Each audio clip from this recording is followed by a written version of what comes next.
Quality Management System, ISO 9001 2015 Management System, Quality Management System. Here, till now we talked about this 8.0, 8.1, 8.2, and now we're talking about 8.3, Design and Development of Product and Services.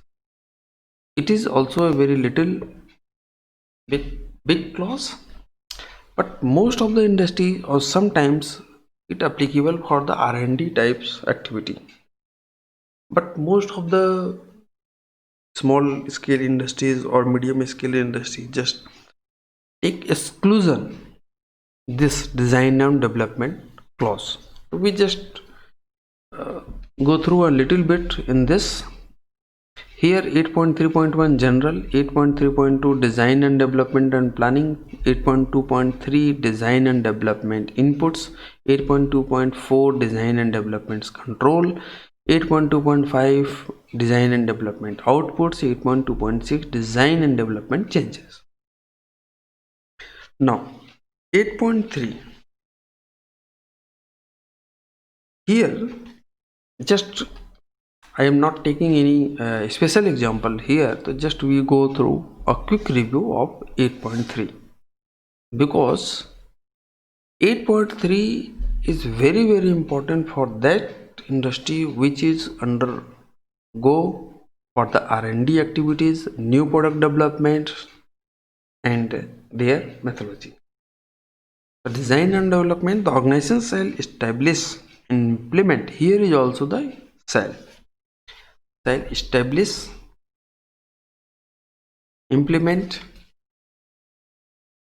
maintain the design and development process that is appropriate to the organization. Subsequent provision of product and services. Here under the 8.3.2 design and development planning, at the time of planning we should consider the nature, duration of complexity, process stages, then design and development and verification and validation activities require the design and development responsibility and authorities, and internal and external resources need for the design and development, needs for the improvement of customer design and development, requirements for subsequent provision on services, level of control extended for the design and development, documented information for design and development. All these processes will cover in 8.3.2. Now 8. Here is 8.3.3. Here is 8.3.4, 8.3.5. This is a typo error, so just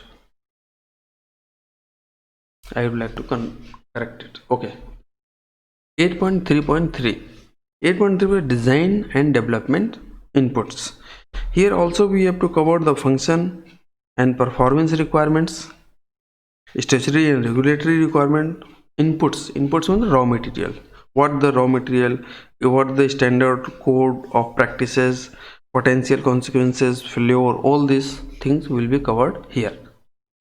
8.3.4, 8.3.4 design and development control. Control means review the conducted, the result and design meet the requirements, whether what we have planned that is working or not. Verification and validation activities will be covered here.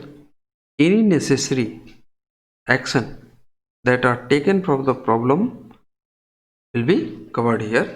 Documented information for the these activity related to this.